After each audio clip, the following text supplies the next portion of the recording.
Angela, mum to Jasmine, Sparkles the cat, and a couple of extras. In this video we're going to look at management and training options to help keep Jasmine here calm around Sparkles and keep everyone safe and happy. Hopefully you'll find some of the techniques useful for you and your fur family. Your first priority when training must be safety for your cat. This means finding your cat a safe entry and exit to the house and possibly your garden. As you can see, Sparkles has a safe room secured through using a child gate, and she has a cat door directly to this room. You could also consider installing a fly screen door as a temporary measure, which works particularly well for getting a new dog and cat acquainted. Jazzy is never allowed to enter this room, so Sparkles always feels safe. If your dog barks or is reactive at the sight of your cat, you might need a visual barrier, such as putting a blanket over the gate or keeping the door shut. The other option, of course, is giving the cat the run of the house and limiting your dog's movement, either by, again, keeping them in a room separated or using a restrained method while the dog's around the house. Here I'm using a hands-free waist belt to tether my dog, so Jasmine just has to move around me as I'm doing my chores for the day, and this is a really great way to bond with your dog. They get used to moving with you, paying attention to you, but also particularly importantly learning to relax when you sit down and are not moving. During the training process, it's best if Jasmine can't see Sparkles other than in the training scenarios we set up. This is so we have control over Jasmine's excitement levels and can reinforce our desired behaviour or response. It would be very difficult to modify her behaviour if she is able to practice her normal chasing and barking behaviour the other 99% of the time. Sometimes it's much harder to work with your cat than with your dog. The real Sparkles will very likely never want to go near Jasmine. However, I think we can get Jasmine to a stage where she no longer barks or lunges at Sparkles, which will make Sparkles generally feel more comfortable around the home. So because I don't want to stress Sparkles out during the training process, here we have Sparkles' stunt double. Some trainers like to actually crate the dog in a room and let the cat have the run of the room and explore.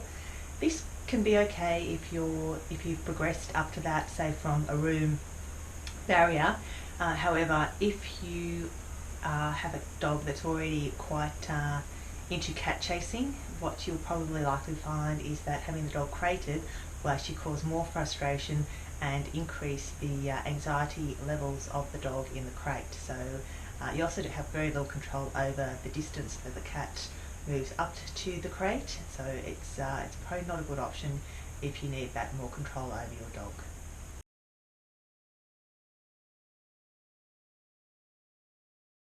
The first step to consider is what exactly about your cat excites your dog. These are called triggers. Jazzy's triggers are seeing Sparkles lying on the bed, walking, running, particularly being picked up, hearing Sparkles meow, or hearing the cat door, or hearing someone call Sparkles. Each trigger will have a threshold or level where your dog will or won't react. There are levels for volume, distance, and activity level. Triggers stack up like Lego blocks. For example, a dog may be mildly afraid of thunderstorms and a little wary of strangers. However, if that dog were to meet a stranger during a thunderstorm, the outcome of the encounter could be very different, with the dog's behaviour possibly escalating to a high level of fear or aggression.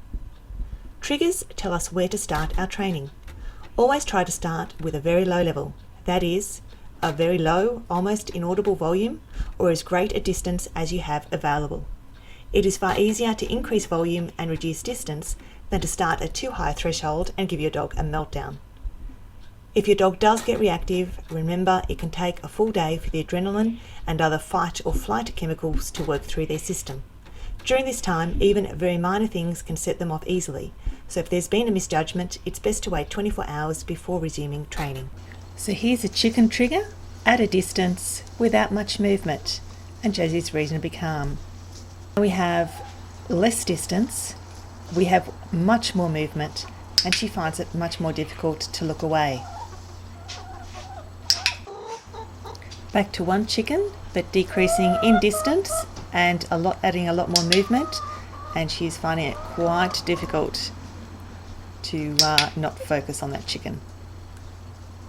And our last scenario, you can see we've added a new trigger, and that's me calling the chickens. So that again increases her excitement levels. Once you've identified your triggers, you're going to work on desensitizing each one of these. This simply means that your dog will either hear the noise or see the object so often they'll no longer care about it. To do this, we start off with the visual or sound at thresholds where there are no reaction from your dog. If you are getting a reaction, this means the volume or activity is too high and you need to change this. However, I do understand that in a house or your environment, there might be limited opportunities to increase distance or decrease visuals. While you are modifying your dog's behaviour, you will need to make sure that each of the triggers isn't either seen or heard except when training, and you can control the outcome.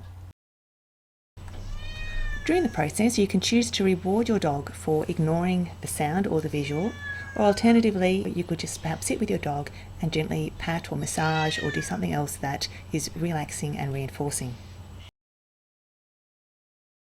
Sound triggers are relatively easy to work with. You can get sounds from YouTube or purchase desensitization CDs. However, if you're looking to desensitize your dog to your cat and associated sounds around the home, I would suggest recording and using these specific sounds. Here I'm using the voice memo recording feature on my iPhone, but there are many options available. You can play this back directly from your phone or transfer the file to your PC so you can create a playlist for use on other devices. This also provides better looping options if you need more than 1 minute of sound. You will need a minimum of 1 minute and the intervals must vary. As you can see, I'm counting intervals of between 2 and 10 seconds.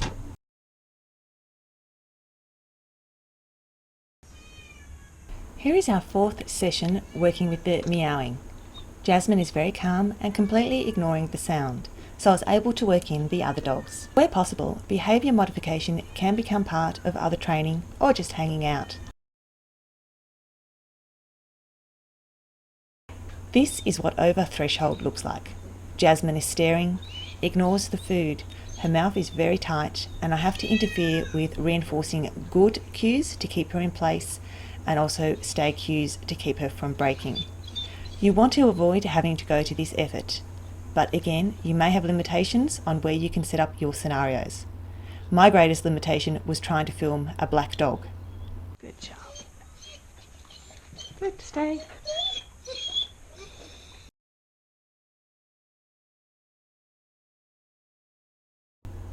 This is our first session with Sparkles.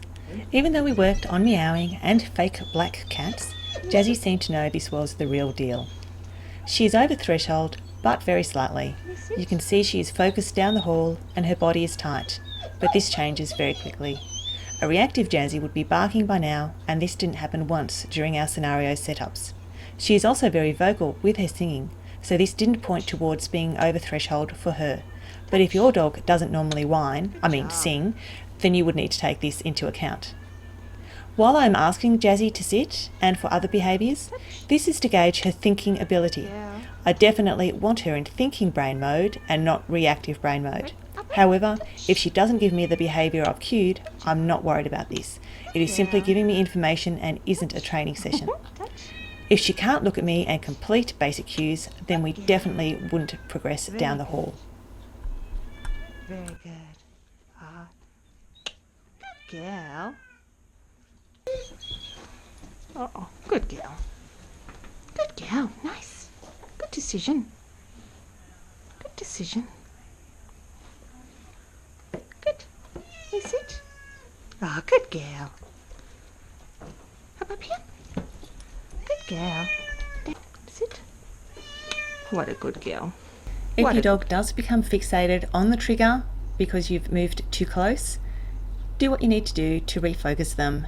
This could mean getting a lure and just luring their noses away, or get them to do a behaviour that brings them away. Try to avoid pulling on the lead or raising your voice. Make moving away from the trigger a fun activity. In a perfect training setup, you would have enough space to set up this visual desensitization without having to come around corners and suddenly have the trigger appear. But that isn't always the real world, and hopefully some of these tips will help your training. You may find your biggest challenge is entering and exiting a room, particularly if you have a limited space, so having a plan is important. Before you move off, you may want to gather up excess lead and place yourself between your dog and cat to block the view and access. Or you could move away backwards so the dog is focused on you. Also make sure you have your dog's attention before moving off, and you can use food lures as necessary. Several sessions later, and Jasmine is calm enough to move into the same room as Sparkles. I'm using the sofa here as a platform to keep Jasmine in a confined area. This can work really well, particularly if your dog is more inclined to lie down when up on furniture.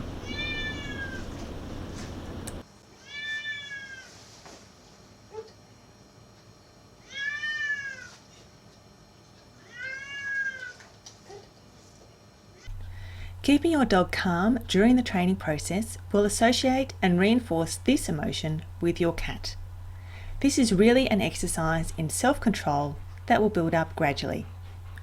Working on self-control in other aspects of training and behaviour will also help. For example, being able to drop food on the ground and your dog being able to wait until released, or being able to remain in a sit when the lead is unclipped until you give the release cue. Giving your dog a cue to stay means this behaviour is likely only to have effect when you are there to request it. The better option is to let your dog make their own decisions. That is, without you saying or doing anything, wait for them to offer a behaviour such as looking away or relaxing their bodies, and reward those that are headed in the right direction. Make sure your dog isn't over-energised when you are doing your behaviour modification. Give them some exercise to reduce energy levels, or some fun training to put them in a thinking mind frame. Food toys such as kibble kongs and puzzles are great, but you can easily set up your own inexpensive games. If your dog is relaxed as training progresses with desensitisation, you could give them a Kong with peanut butter. This is calming and slow work, so a good association. Don't, however, use a kibble Kong which they may roll or toss.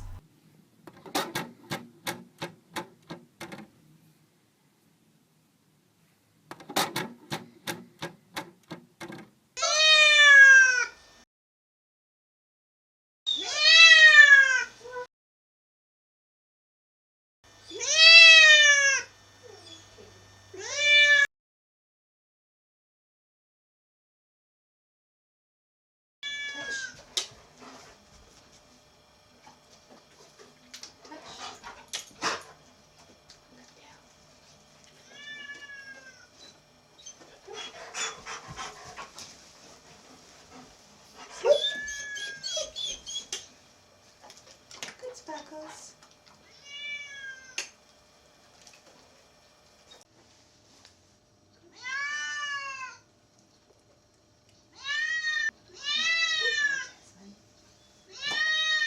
If you are introducing a new cat and dog, make sure the first interactions go well, that they are calm and playful for both parties.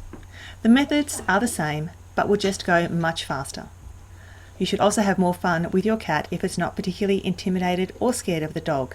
Up the ante and work through desensitising the cat playing with flicker toys or chasing balls.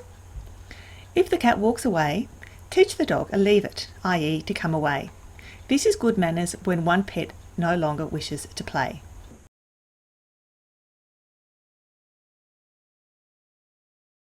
Whether you have or are planning a new addition to the family, it's important to plan the introduction and get the behaviour you want early on. The more ingrained the behaviour becomes, the more difficult it can be to change. Please don't think they will sort it out themselves. While most puppies just want to play, which can be annoying to the cat, an adult dog with high prey drive may want to catch what it is chasing. The behaviour of the playful dog or puppy will be much easier to change than the prey drive dog, but even reducing your prey drive dog's arousal level somewhat could make a big difference at the end of a chase. It is important to plan your training, and this will get you the best results. Above all, keep your pets safe. Modifying behaviour can be strong and long-lasting, but always make sure your cat has a safe place to chill.